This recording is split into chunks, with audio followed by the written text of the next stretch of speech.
Ini sudah. Oke.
Nama pas jadinya, nanti pakai dengan olehan bambunya ya, tekniknya gitu. Iya itu. Iya, ya seperti Ya, itu. itu kan muter Nah, ya. kan? Alurnya ada. Kalau dia Kan dia megang, sudah pasti malah kita rapatkan bisa kita supaya tegaknya tidak tergantung lepas, di masuk. di penglihatan dari UV atau wasit. Kalau yang tadi Kalau dia tidak bergerak, tidak bisa bergerak berarti terkunci. Tapi kalau dia bisa bergerak harus jatuh, kan gitu. Sah, karena megang tangan satu. Jadi makanya kan tipsnya satu, kita tahu posisi kita di mana, itu dulu. Kalau saya, bagi teman-teman mungkin ada yang nambah. Kedua, baru kita harus tahu trennya sekarang, situasinya sekarang bagaimana, kan begitu. Tentang pertandingan ya, maksudnya.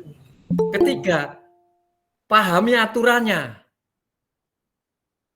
Keempat, baru kita ngomong sarana prasarana yang dibutuhkan untuk apa yang harus akan kita tuju. Gitu. Jadi kelimanya bahasa dan dilanjut lagi dengan duit. Jadi bukan duit rupiah, tapi DUIT. Karena pencaksilat kental dengan religi. Jadi salah satu di situ maka apapun kita harus positif, baik laku, pemikiran maupun itunya. Jadi doa itu yang utama. Kedua usaha. Nah, ini seperti kita ini, kita kan lagi berusaha untuk itu. Ketiga, dari usaha terus timbullah konsep atau solusi yang menelurkan solusi, suatu konsep yang menelurkan solusi, itu kita harus yakini. Try terus gitu. Nah, baru kalau memang sudah maksimal ketiga-tiganya, kita harus tawakal kan gitu loh. Mungkin yang kuasa, mungkin tidak enak bagi kita, tapi itu adalah yang diberikan yang terbaik bagi kita dari yang kuasa kan gitu. Kalau saya itu. Oke Mas, izin. Silakan tanya yang lain. Ya. Kita sharing bukan tanya sih sebetulnya. Oke Mas, terima kasih Mas. Iya Mas Bagi. Izin teman-teman sekalian. Oke. Saya pikir apa yang disampaikan Mas Karyo sebagai narasumber untuk bagaimana membangun strategi untuk memenangkan pertandingan ya, itu strategi. Nah, bicara strategi ini kan bagaimana mempersiapkan anak didik kita. Betul. Dengan kapasitas dan kapabilitas pelatih yang baik. Betul. Tentunya mampu merasa melihat kemampuan anak didiknya dalam mempersiapkan diri, baik itu fisik, baik itu teknik, baik itu mental. untuk masuk di dalam satu event tertentu. Betul. Nah, untuk itu tentu pelatihan tadi saya sepakat dengan Mas Karyo sampaikan bahwa pelatih jangan sekali-sekali mau menerapkan apa yang menjadi keinginan dia atau atlet serupa dengan pelatihnya. Betul. Tentunya pelatih memahami betul karakter daripada atlet. Karakter ini baik teknik, mental dan fisiknya. Nah, untuk itu pelatih mampu untuk mendekatkan sejumlah teknik yang dimiliki untuk diterapkan kepada atlet. Sehingga atlet tatkala itu dia mempunyai kekayaan tertentu untuk dia bekal dalam menghadapi satu event. Nah, untuk itu, untuk internal Presidensi, saya pikir apa yang menjadi kurikulum itu kita harus pegang betul dulu. Mulai dari dasar 1, dasar 2, cakel dan seterusnya. Kalau kita menyimpang daripada kurikulum yang sudah ditetapkan, saya masih tetap menganggap bahwa apa yang sudah digambarkan atau dengan suasana kebatinan Bapak pada waktu meramu dasar-dasar itu untuk diterapkan, itu dasarnya sangat kental dan kuat. Kalau zaman saya itu tahun 75-76, satu nomor dasar saja itu sampai 25 gerak. Dan kita lakukan itu bolak-balik A dan B selama sebanyak 8 nomor dasar itu dari setiap angkatan. Nah, membayangkan dalam 8 nomor itu dikali 24, 25 itu berapa ratus gerak. Nah, itu dasar. Karena suasana kebatinan itu Bapak menggali dan menerapkan. Nah, kita sekarang menyimpang. Baru satu nomor dasar sudah langsung dilatih free fight. Nah, ini artinya bahwa dia punya kemampuan dasar teknik dan basic jadi itu sangat lemah. Sangat lemah. Nah, untuk itu supaya kembali pada dasar basic dan basic PD, kita mari pelatih. Kita coba amati betul kemampuan atlet kita. Karena kemampuan ini ada kemampuan kaki. Tadi yang saya Mas sampaikan itu ada pukul tenang banting. Di silat itu pukul tenang banting. Itu yang dilatih. Pukulnya berapa jenis pukulan? Tendangannya berapa jenis tendangan? Kiri atau kanan? Apa orang kiri dia atau orang kanan? Nah, ini kita harus mengamati betul supaya dari situ kita dapat memahami karakter atlet kita begini. Supaya kita tatkala menerapkan dalam strategi, ini berarti bicara strategi. Kita belum bicara taktik. Kita strategi itu dalam mempersiapkan atlet. Nah, strategi itu bagaimana kita menerapkan ini? Kemampuan atlet saya di sini, strategi harus diterapkan seperti ini. Nah, kalau saya sering katakan, kita bagaimana nanti di situ menerapkan rekayasa gerak. Supaya kita bergerak seperti ini, dia lakukan begini. Dia kalau lakukan ini, saya berlakukan ini. Nah, sekarang kan kita tidak mampu untuk bisa memecahkan sejumlah teknik aturan yang baru ini dengan dasar teknik Presidensi yang baik dan benar. Sekarang kalau rangkul, kita juga mau rangkul. Kalau dia mau rangkul, kita jangan terima dia rangkul, tolak. Tolak dan itu. Ini yang kita kemarin saya di Jakarta, saya bilang sama Mas Hadi. Saya bilang deh. Kalau sekarang katakanlah sederhana. Saya rangkul. Rangkul ini ada posisi dorong atau tarik. Nah, kalau dia dorong, kita tarik. Tarik, kita dorong. Supaya di situ kekuatannya hilang. Nah, dari situlah kita bisa mempergunakan strategi-strategi atau taktik dalam mematahkan. Gitu. Nah, ini tentunya diharapkan bahwa Mas Karyo sebagai narasumber bagaimana aturan-aturan itu diterapkan dengan mempergunakan teknik-teknik Presidensi yang baik dan benar dan itu diakui oleh aturan-aturan yang baik, yang baru. Betul. Nah, ini persoalan. Makanya kan kita kan kemudian sangat naif tatkala atlet PD kita bilang PD. Saya bilang kita bilang PD tatkala cuma pertama saja. Pertama dan terakhir. Pertama salam hormat Bungas Pasang. Hormat Bungas Pasang, betul. Bungas Pasang. Selanjutnya dalam perjalanan itu sih kita tahu deh ini atlet PD atau bukan ini. Ini jangan sampai atlet dari lain. Bahkan di internal Presidensi sendiri itu seolah-olah eventnya sendiri, tapi ada yang tampil itu dari PSAT, dari Slewa Pokol, dari Tapak Suci dan semua yang sementara bertanding di arena sendiri. Nah ini yang kesalahannya ada di siapa? Kesalahan kan ada di pelatih ini. Kita jangan lempar kesalahan itu ke anak didik. Betul. Kesalahan Bapak katakan, setiap dalam pembinaan yang bertugas atau yang bertanggung jawab pelatih di situ, dia harus merubah, langsung memperbaiki saat itu di situ. Ini kita membiarkan proses pembiaran ini berjalan. Akhirnya Persediri mengalami degradasi yang sangat luar biasa. Sangat luar biasa. Kenapa? Kita membiarkan. Bayangkan kita latihan sekian atlet, mempersiapkan atlet tidak 2-3 tahun. Tapi dia mengadopsi teknik yang dia tidak tahu, dia baru lihat 2 menit yang lalu dia terapkan. Bagaimana ini bisa terjadi? Nah ini yang tentunya saya sangat kencang sekali. Di NTT saya kencang betul. Kalau kamu tidak bisa menerapkan teknik Persediri, keluar. Gitu. Saya pikir itu dari saya sementara. Saya berikan waktu untuk teman-teman yang lain. Mohon maaf kalau ada yang kurang berkenan, saya mohon maaf. Terima kasih, saya kembalikan. Ya. Terima kasih Mas Melki.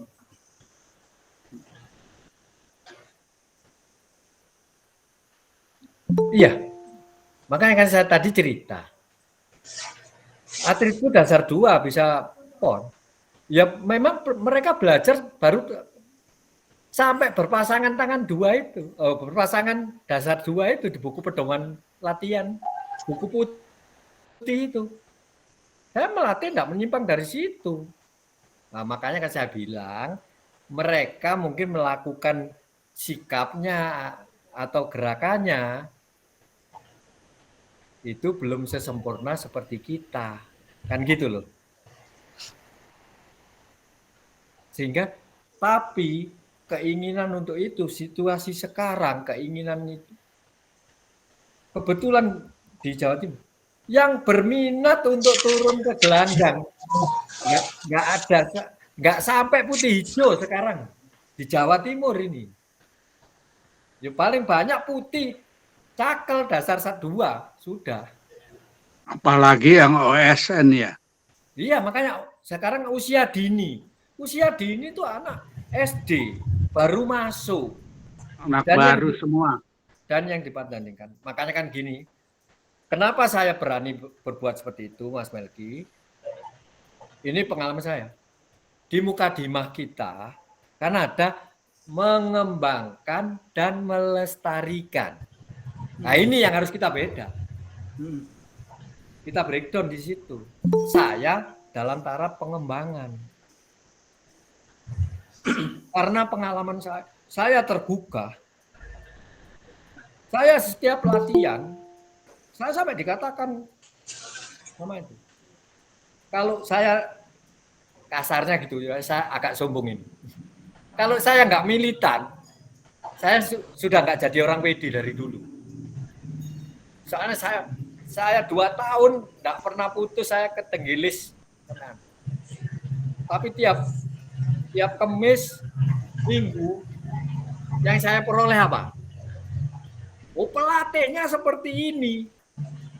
Gimana yang dilatih? Hanya itu. Padahal pertanyaan saya belum pernah kejawab. Nah ini yang melatar belakangi saya seperti itu. Sehingga akhirnya sikap-sikap PD itu. Nah sekarang yang terjadi malah karena ya ini kita sharing ya Mas Melki ya. Ya. Kita militan, wah PD harus gini menunjukkan ciri khasnya begitu-gitu. Ternyata apa? Kalau intern memang terlihat bagus, kecuali event-event intern. Tapi begitu turun keluar, dia ternyata sebatas hafal, tapi tidak menjadi otomatis dengan teknik PD-nya. Itu yang menyebabkan kita tidak bisa berkembang di sana. Makanya saya sedikit melanggar seperti apa yang Mas Melki maksud tadi, karena saya jangan takut ini mengembangkan, jalan terus. Karena waktu itu tahun 2000 Mas Melki, kebetulan saya jadi pelatih pelatnas, pas hari Minggu di Padepokan, itu berapa perguruan latihan di Padepokan. PD tidak ada. Kebetulan saya tiap hari cangkruk sama Satpam di tempat itu, Mas. Ada seorang ibu membawa anak kecil, tanya ke Satpam, Pak, saya mau mendaftarkan anak saya, yaitu karena ada usia dini dipertandingkan. Ini ada anak SD dibawa ibunya ke Padepokan. Tanya ke Satpam, saya mau mendaftarkan anak saya ikut silat, gimana? Satpamnya langsung, oh ini bapak ini yang pelakunya silat. Ke saya jawab, ibu mau mendaftarkan putranya di IPSI, di perguruan mana? Saya bilang gitu. Loh, memangnya apa? Pencak silat itu banyak? Ya banyak. Ini contohnya itu yang di sana itu yang pakai hitam ada kuningnya itu Nusantara. Ini yang merah-merah itu tapak suci. Itu ada putih-putih itu ternyata perisai putih. Saya jelaskan semua. Dia tanya ke saya, loh kalau bapak dari mana? Saya dari perisai diri. Ibunya jawab, loh kok saya di TV, di koran kok enggak pernah dengar perisai diri ya? Oh ya, memang. Tapi nyatanya di sini ada saya perisai diri, saya bilang begitu. Loh, bapak posisinya? Posisi saya sekarang pelatih SEA Games Indonesia, tim Indonesia. Baru ibunya yakin bahwa tahu itu perisai diri. Dan pengurus PB yang lama, almarhum Tata CS sampai pada waktu saya dipanggil pertama kali tahun 2000 untuk menjadi pelatih SEA Games, Tata Pak Edi Nalapraya ngomong, loh PD itu masih ada ya? Bukan begitu tahu saya dari PD, terus ada atletnya Yame, Heru, waktu itu kita 7 orang itu yang masuk pelatnas itu dari PD.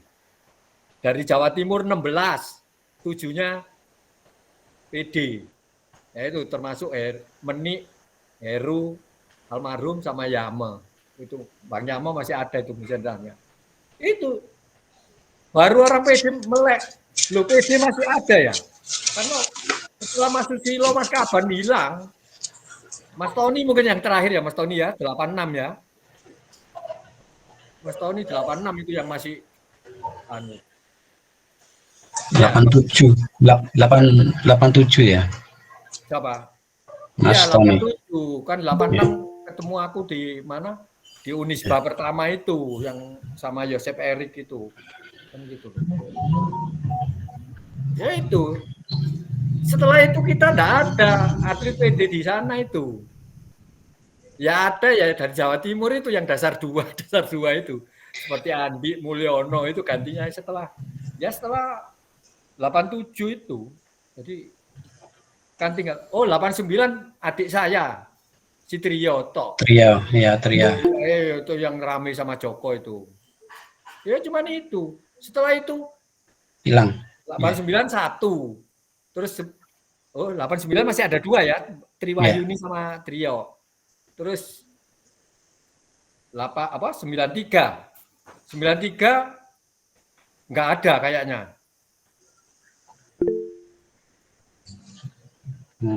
Hilang. Terus ya itu tahun 2000 baru muncul lagi PD itu. Makanya kan sampai itu yang ceritanya seperti itu. Untuk orang ya sampai saya ditelepon masuk almarhum Mas Wowo waktu itu, saya di sana sama Yame.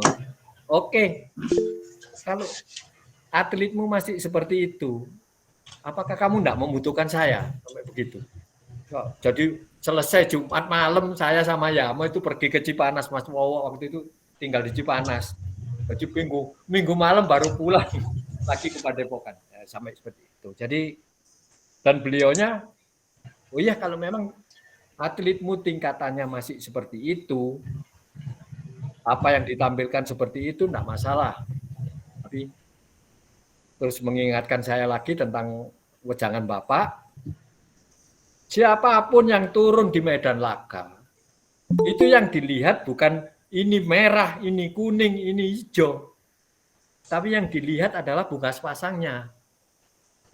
Maka siapapun yang mewakili Indonesia, saya akan bantu. Mas Wowo ngomong saya seperti itu. Gitu loh. Jadi walaupun belum ideal, tapi dia harus menang di sana. Mas Wowo memotivasi saya seperti itu. Itu ada saksinya, Bliyamo mungkin masih ada itu. Kebetulan saya ke sana, Bliyamo Menik sama Bliyamo yang ke Cipanas ini. Nah itu. Waktu itu Bliyamo sama Menik tingkat apa ya, Mas? Menik enggak tahu ya, Menik mungkin putih kalau enggak salah waktu itu masih atau biru merah ya kan, lupa. Yamanya hijau biru kalau enggak salah. Tahun 2000 itu. Ya lu tanyakan yang bersangkutan aja nanti Mas Harjo kok. Saya lupa waktu itu. Mas memapas sedikit. Saya ingin dengar cerita dari Beliastawa dari Bali. Kan sekarang potret PD yang tetap menampilkan gerak-gerakan PD itu saya lihat dari Bali.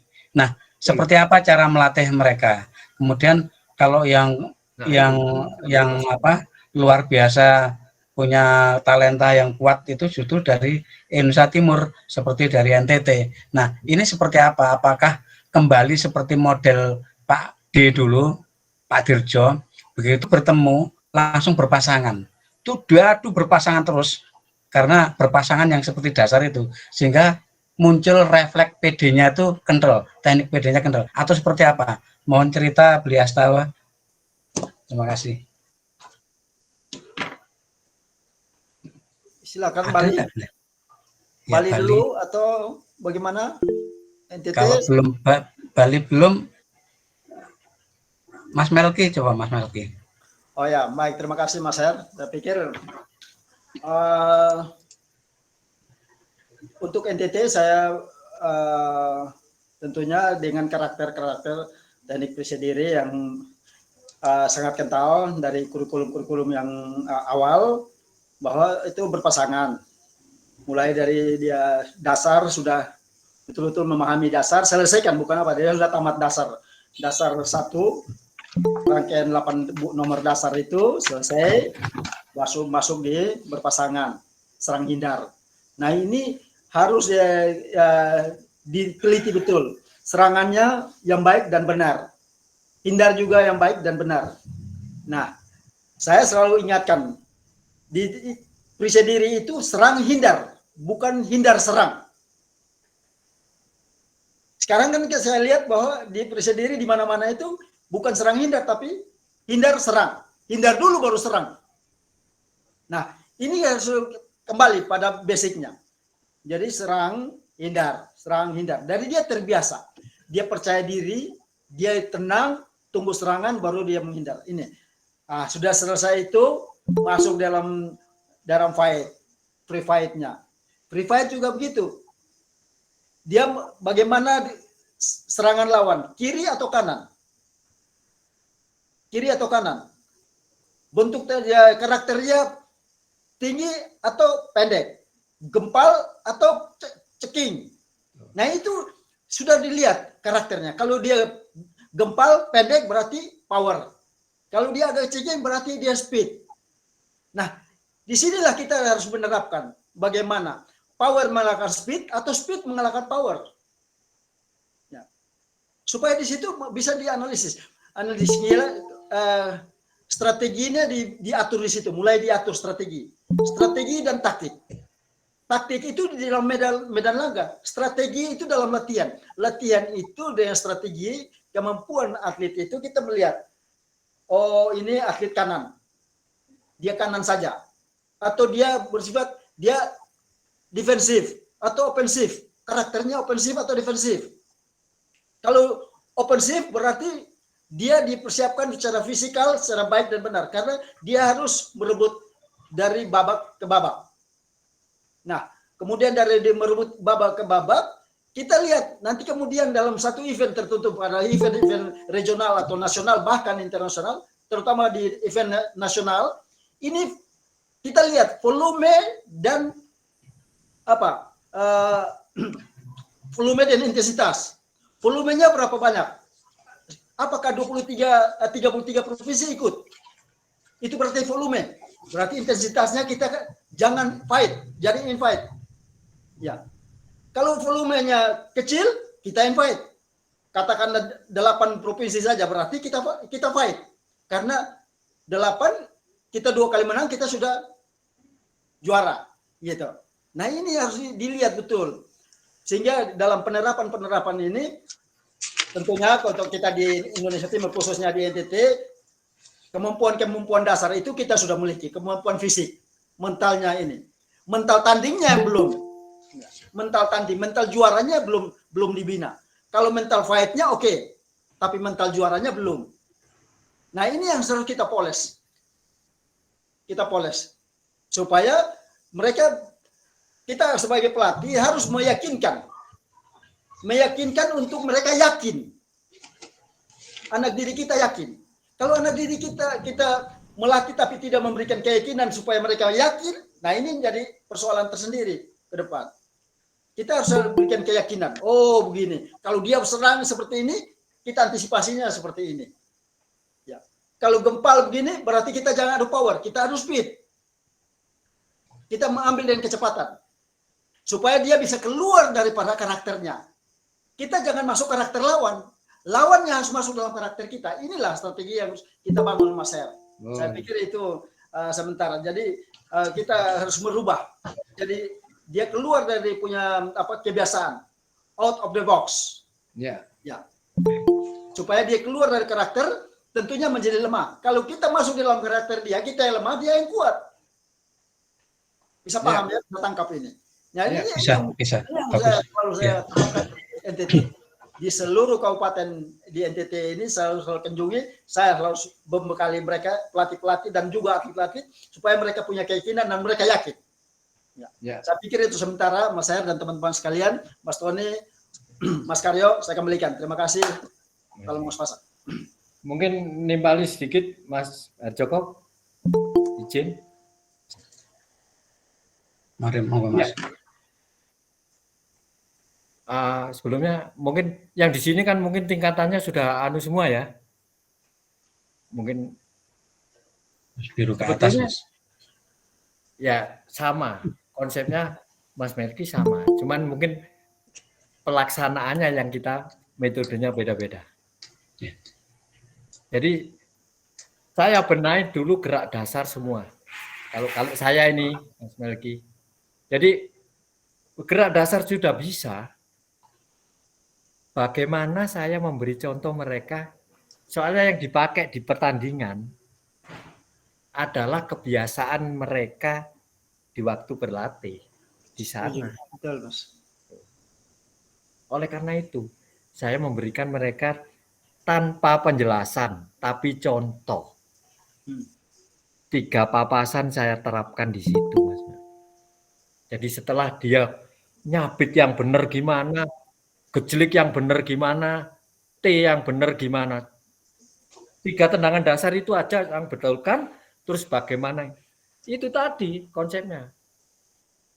Jadi kalau serangan langsung, ini ciri kita memang, karena serang hindar. Kan gitu.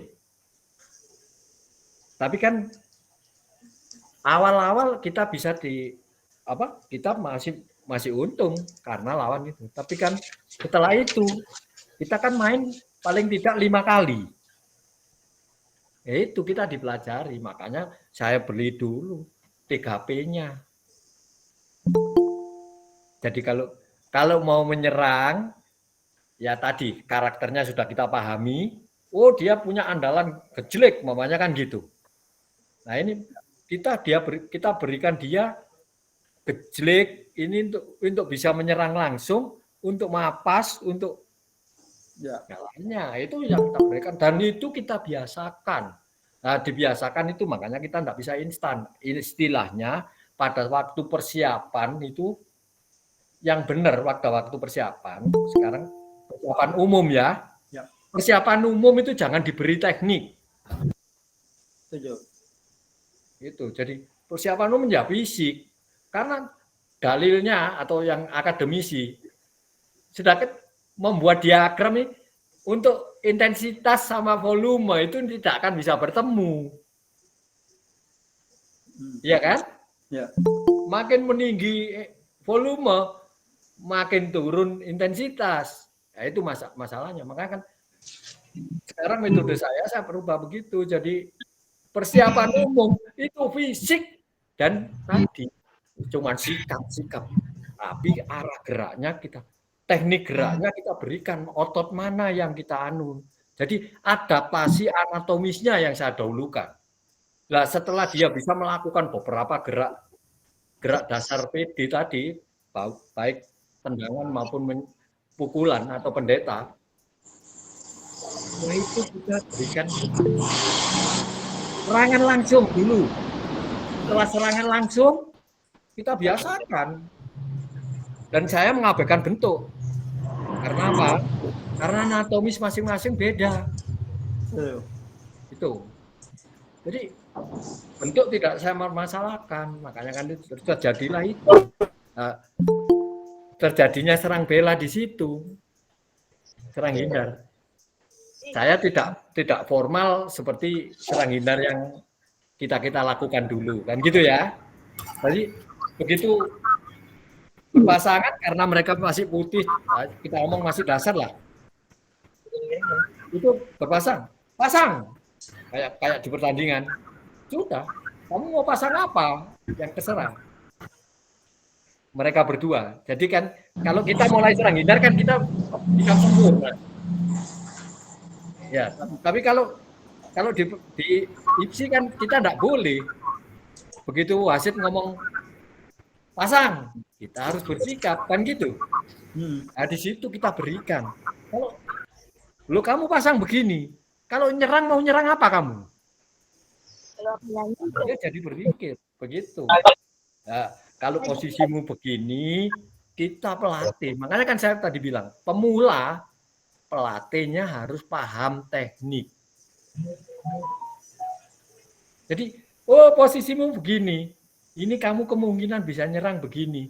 Loh, padahal kalau saya lihat, kamu itu punya kemampuan, maunya posisinya dia bukan pasang, maunya umpis ingin. Padahal dia tidak bisa ngejlik. Tapi posisi seperti itu, nah ini yang kita arahkan. Oh, kamu yang bagus itu T-mu. Jadi T itu begini. Bisa T yang dari depan, bisa T yang dari belakang. 3P masuk di situ. Tapi kita tanpa penjelasan, contoh dari kita. Itu, Mas. Itu metode yang saya terapkan. Sehingga mereka saya ajari papasan sama 3P tanpa sadar dia. Karena melihat contoh, setelah itu mereka yang melakukan, kita praktekkan, kita ulang-ulang sampai timbullah visualisasi. Kalau dulu kita ngomong refleks, kan gitu, automatisasi kan gitu. Itu yang terjadi. Jadi dalam membentuk fisik pun, kalau kita menuruti teori-teori akademis yang benar, mesti cepat bosan. Maka kita harus kreatif. Buatlah mereka berlatih seperti tidak berlatih. Berlatih seperti latihan tapi seperti bermain. Gitu loh. Jadi ngajarin gejlek ya apa? Ya Pak. Sebelum gejlek beneran, ya ini loh angkatan lutut, badan tuh harus condong seberapa. Nah ini sampai perkenaannya. Dan kita buktikan bahwa kita mengangkat lutut dengan cepat, tungkai bawah akan melecut dengan sendirinya. Yang terjadi sekarang kan seperti itu. Dan kedua, anak-anak kita banyak yang tidak yakin dengan teknik PD, ya karena tadi pelatihnya tidak mengarahkan gerak dasar yang benar. Sehingga dalam gelanggang, dia nyoba begini gagal, akhirnya dia tidak yakin, akhirnya niru seperti yang umum, kan begitu terjadinya itu.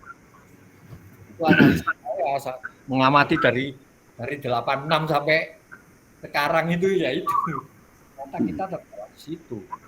Makanya kan contoh kayak sekarang menghadapi peraturan baru. banyak yang komentar menghadapi video-video yang ada, tapi kan tidak mempelajari aturan yang benar bagaimana. Makanya saya bilang tadi, peraturan baru, kita segala gerak kita sudah punya. Dulu kita komentar bahwa teknik PD dikebiri.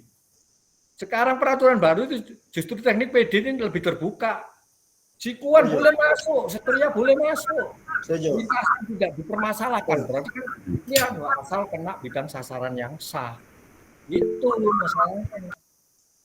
Nah itu kita harus ngajarkan gitu. Mohon izin dikit, Mas Iya. Karyono, mas-mas yang lain. Mohon Iya. maaf sih agak terganggu ya. Kota Kita harus Frisiapis. tambah sulam lah apa yang kita alami. Gitu. Baik, mohon izin Ya. menjawab gininya Mas Herjuko ya, teman-teman yang lain. Kalau saya amatilah, saya dari awal juga membidangi di prestasi juga di Bali, di Bresnya. Saya berkecimpung juga di kerapian teknik dan di laga juga. Waktu terakhir saya ikut juga penataran di 2023 penatar pelatihnya. Sebenarnya secara umum kita yang diuntungkan dengan aturan terbaru sekarang, teknik PD yang diuntungkan, banyak sekali diuntungkan. Hanya anak-anak kita sering duluan melihat video-video YouTube itu yang megang-megang itu. Dahal secara banyak sekali kaya kita untuk mengantisipasi itu semua. Seperti apa yang dibahas tadi, memang kuncinya ada di dasar semuanya. Ada hindaran. Hindaran itu sudah ada pancer akan menyerang kembali di sana. Hanya drilling itu yang jarang lakukan anak. Dia hanya terbawa apa yang sudah ada di film-film YouTube itu. Nah, makanya di sini saya harapkan kita di rekan-rekan pelatih semuanya betul-betul menggali studi kita di Bali. Begitu ada aturan terbaru, saya kumpulkan semua sesuai dengan persetujuan juga Beli Slamet di Darmawan sebagai ketua bidang tekniknya, saya pas di Bimbres, saya mengundang semua rekan-rekan senior pendekar, rekan-rekan pelatih ofisial.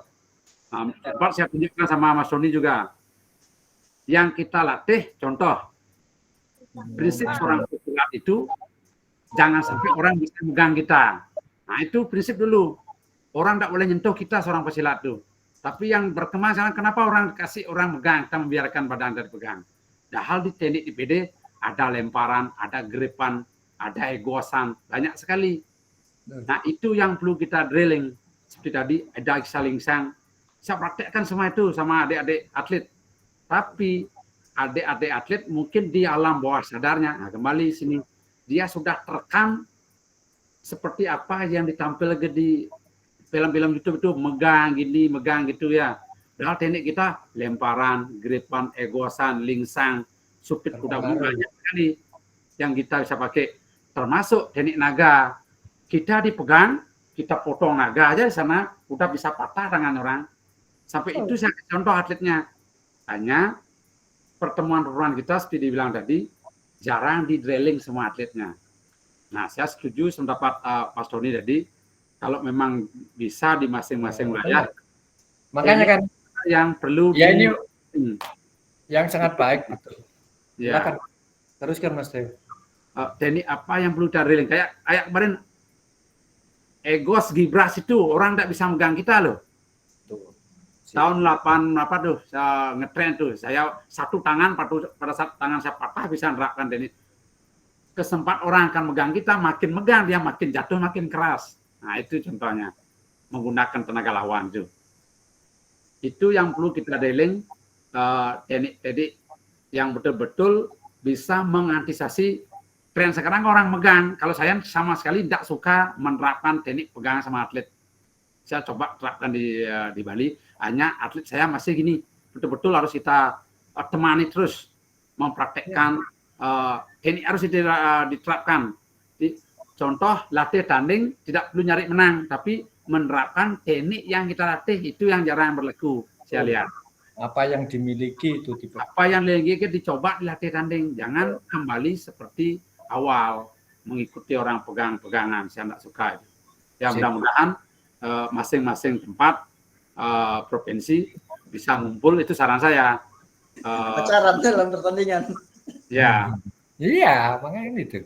Sekali-sekali memang kita latih tandingnya itu proses dari apa yang latih itu seperti saya bilang tadi. Mungkin saya akan kirim juga, kemarin saya kirim sama gini Mas Tony ya, video orang megang itu saya bisa patahkan, saya jatuhkan orang megang itu contohnya tanpa magnet. Ya. Itu salah satu aja ya. Ya itu yang saya maksud tadi, kita melingkar ke gini aja hilang sudah. Hilang dah ya. Mungkin itu aja sementara saya akan mengikutnya. Mohon maaf tadi ada agak terganggu sinyalnya, kuota di APC habis nih, anak berdatang minjam laptopnya. Ayo, Mas Alan ya, lanjut. Ayo, Mas Karyo, lanjut. Ya, kan mungkin bisa teman-teman yang lain, Mas Joko mungkin bisa menyumbangkan. Nah, mungkin punya konsep. Nah, kita kan saling belajar mengajar ini. Mas Anjar deh. Mas Anjar.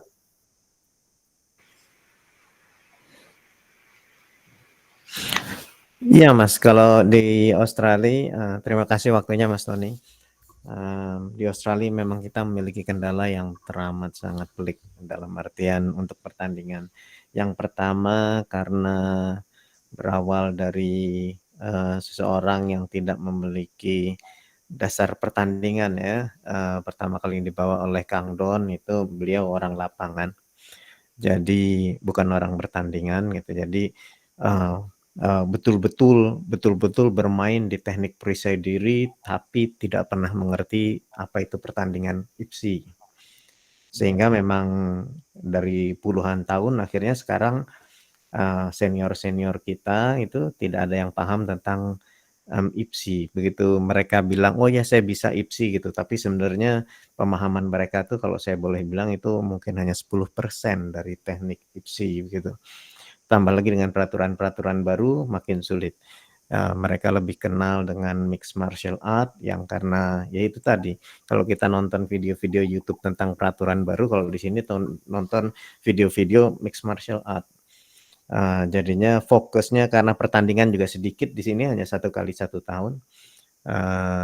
Jadi akhirnya banyak yang tergabung di pertandingan-pertandingan lain kayak turun di cage ya. Mixed martial art itu beberapa teman juga turun di sana. Menang, iya, karena mereka lebih senang teknik PD sangat applicable di sana, KO terus gitu. Ketimbangannya harus nunggu pertandingan IPSI, ya menang juga mereka, tapi ya 1 kali setahun dan biayanya jauh lebih besar. Yang kedua adalah interest, ketertarikan orang terhadap pertandingan IPSI itu sangat kurang, terutama perisai diri sebagai pesilat terbesar nomor 2 di Australia setelah Asad ya. Begitu pertandingan tingkat nasional, Asad turun dengan 300 orang atau mungkin lebih. Perisai diri cuma ada 6 orang pakai seragam PD. Itu padahal kita nomor 2 terbesar. Jadi permasalahan utamanya adalah sedemikian banyak pelatih tapi tidak memiliki ketertarikan terhadap IPSI karena mereka tidak paham tentang pertandingan. Ngapain juga saya bawa murid saya ke sana terus kemudian kalahan terusnya jadinya malu gitu kan. Jadi sebaiknya ya udah nggak usah turun sekalian gitu.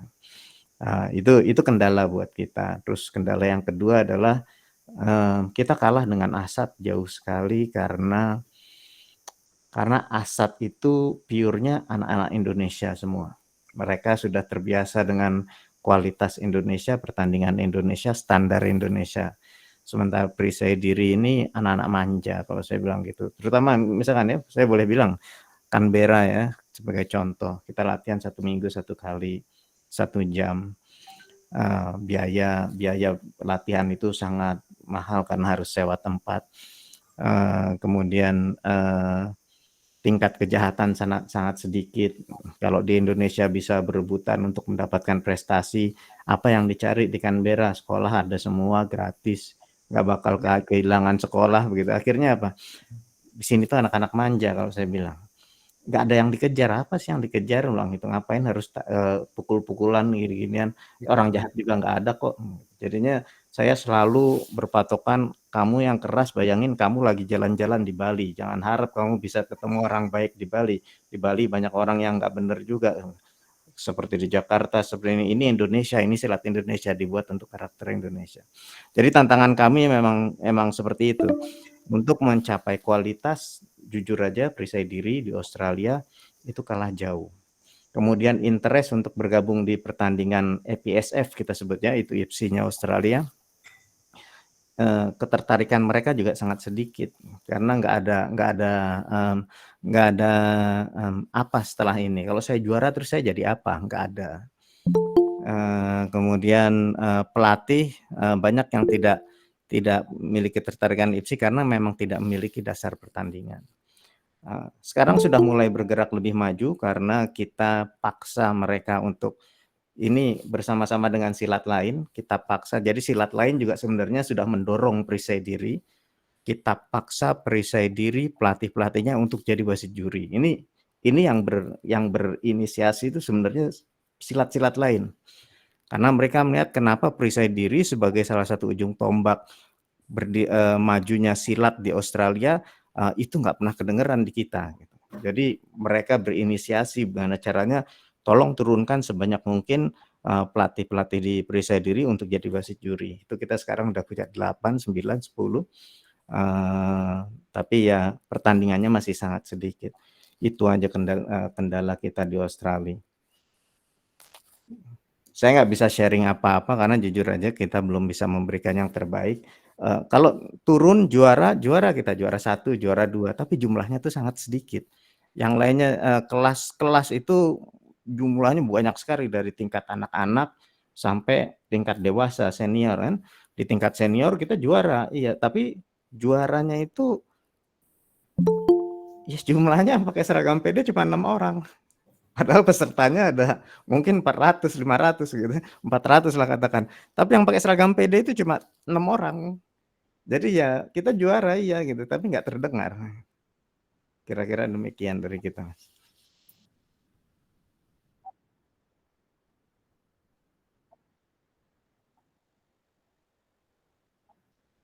Mungkin nambahkan sedikit, mungkin bisa dimotivasi dengan jurnalnya Persilat mungkin Mas Anjar.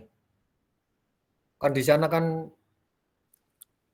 Malaysia, Singapura itu kan mengembangkan seperti itu. Tapi Masalah berikutnya adalah biaya, Mas Karyono. Betul. Semuanya tuh di sini harus pakai uang sendiri gitu. Nah, itu orang tua merasa berat. Kemarin saya tinggal di Canberra, kejuaraannya ada di Melbourne. Ini berikutnya bulan Oktober ini kejuaraannya ada di Perth. Itu semua pakai biaya sendiri, naik pesawat, tinggal di sana harus di hotel gitu ya, nggak. Itu jujur aja memang menjadi kendala bagi semua para atlet di Australia. Sementara ASAT itu organisasi di bawah silat di bawah organisasi. Jadi kekuatan mereka sangat solid dalam artian semuanya soalnya berlandaskan kepada ini untuk agama. Jadi orang tua pun habis-habisan mau keluar uang, yang penting anaknya tuh jadi. Itu kekalahan kita dalam sisi organisasi.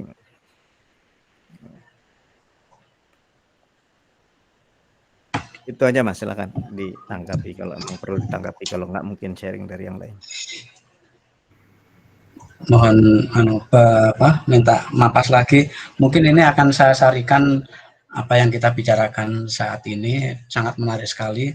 Kemudian mungkin Mas Tony punya usulan lagi, lain kali pasti ada pertemuan lagi untuk melanjutkan pertemuan yang ini.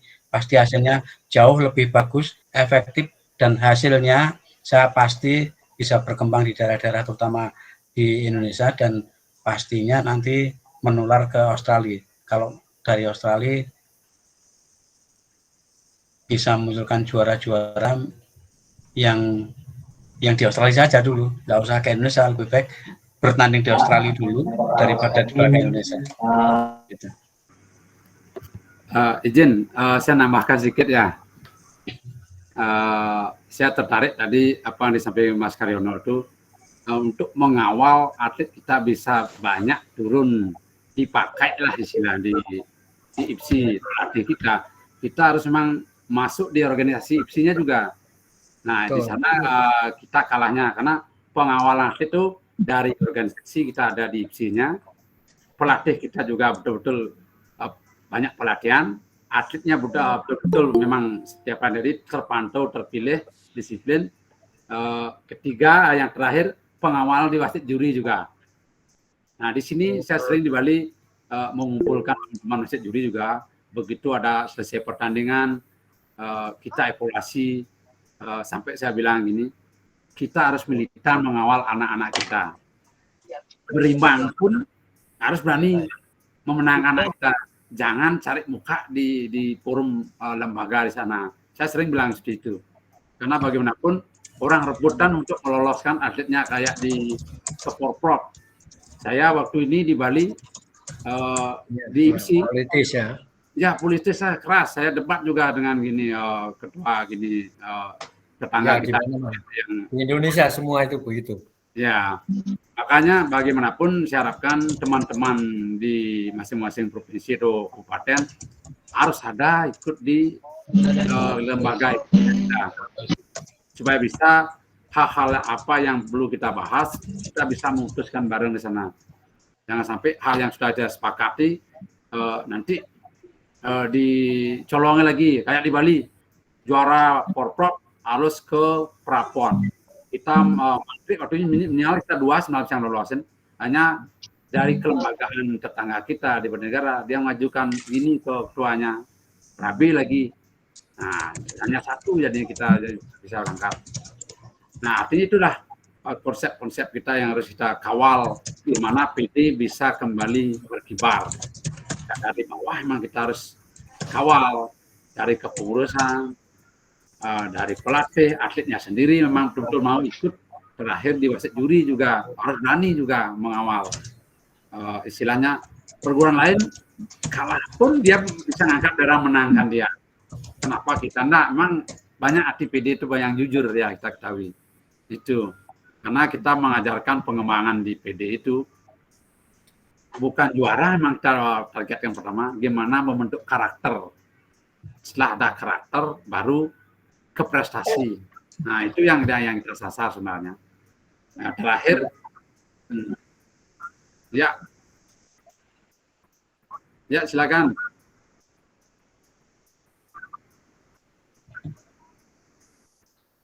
Nggih.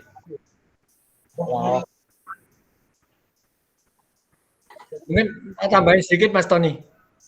Enggak, metode seperti yang tadi Mas Dewa videokan itu mungkin bisa diperbanyak gitu.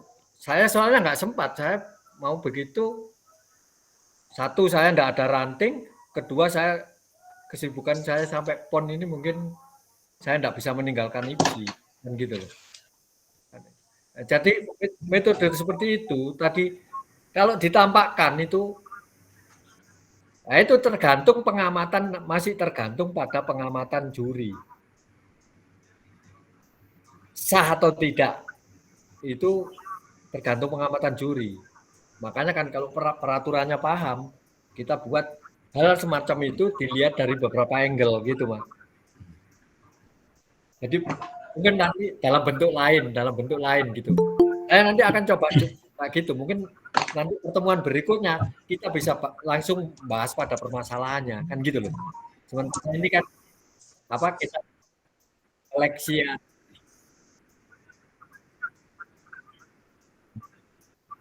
Oh.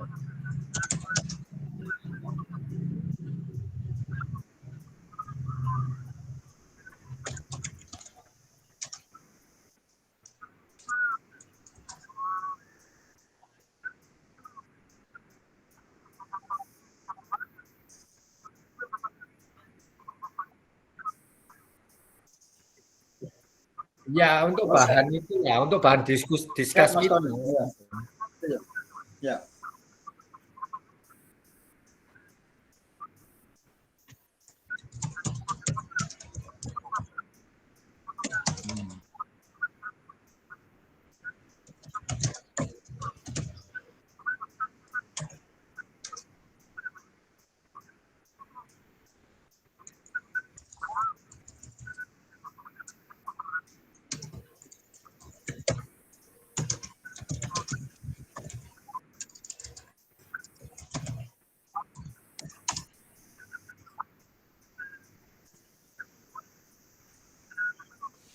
Ada harapan.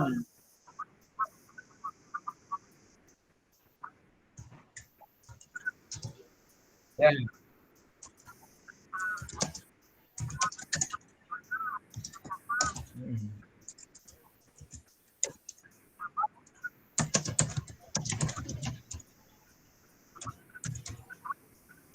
Ya, PD tetap eksis lah di Indonesia kan gitu loh ya. Sang, PD, sip.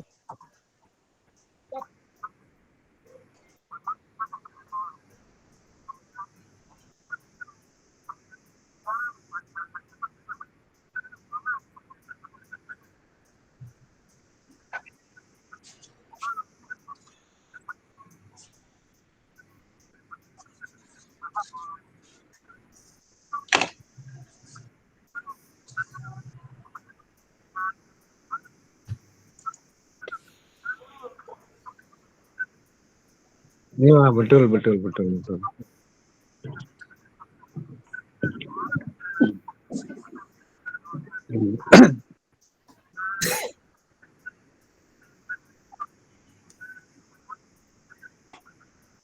Ya, Aryo Mas. Brodnya. Yang paling jauh, Mas Melki yang paling Oke, jauh. ya. Terima kasih Mas Her waktunya. Sebelum Yang pertama, ditutup mungkin tentunya Mas, saya harapkan sebelum bahwa ditutup bisa sedikit Mas dari dilanjutkan. NTB Terus kemudian usulan. kita doakan bersama-sama supaya ketua umum kita bisa masuk di dalam bursa ketua umum PBIPC. Amin. Mas Dewa sampaikan itu Ya. memang sekarang banyak hal yang mempengaruhi, termasuk secara organisatoris. Organisatoris ini mempengaruhi karakter atau mempengaruhi kita punya kewibawaan. Karena kita itu yang pertama, kemudian wasit juri juga demikian, kepelatihan juga demikian.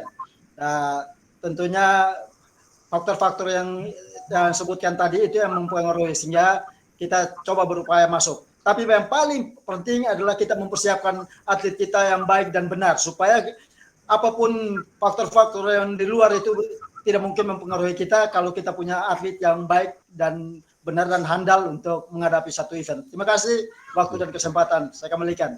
Terima kasih Mas Karyo, terima kasih Mas Tony dan rekan-rekan sekalian. Terima kasih. Selamat malam. Itu tadi dari NTB mungkin. Ya, terima kasih Mas. Ini serius sekali, ini luar biasa. Mungkin hanya usulan saja kami dari NTB. Kebetulan mungkin ya. Oh, nggih. Saya Salabi, Pak. Mas dari NTB kebetulan di bidang pelatih. Mulai jadi pendekar-pendekar yang di NTB juga mulai bergerak. Tentunya bantuan dari Bali juga. Terkait kita menjadi tuan rumah PON 2028 sama NTT ini sama Pak Melki butuh bantuan juga. Jadi saya usul benar Mas Karyono kalau bisa moderator ada, notulen ada, ya kita saling sharing, kasih kesempatan juga ya termasuk NTB untuk berbagi, menanyakan atau apa ini Mas Melki, mohon maaf. Jadi untuk pertemuan berikutnya mungkin kemudian yang kedua mungkin aplikasi langsung Mas, apa yang Mas sampaikan secara langsung itu seperti tadi itu menarik sekali. Mas Melki juga menyampaikan serang hindar itu bagaimana kalau bisa secara langsung biar kita tidak merka-reka gitu. Mungkin untuk pertemuan berikutnya sehingga kita pelatih di daerah paham, mengerti gitu. Tentang apa yang didiskusikan. Mungkin hanya usulan saja. Itu saja mungkin untuk sementara di NTB. Kebetulan teman-teman NTB di sini juga banyak yang ikut serta, itu mungkin karena tidak diberikan kesempatan untuk bertanya, tidak berani bertanya gitu. Saya mewakili teman-teman mungkin juga yang dari daerah lain juga. Jadi pertemuan berikutnya kalau bisa berbagilah untuk diberikan kesempatan. Itu juga itu Mas Karyono, kebetulan Mas Hadi juga ada ini Mas, lagi aktif kembali, dia turun gunung ini. Beliau ada di sini, ikut Zoom juga. Nggih. Iya, itu saja mungkin Mas, mohon maaf ada yang tidak. Ya, bisa juga mungkin himbauan aja. Mungkin juga maksud yang mau ditanyakan itu bisa di video kayak di Dewa tadi.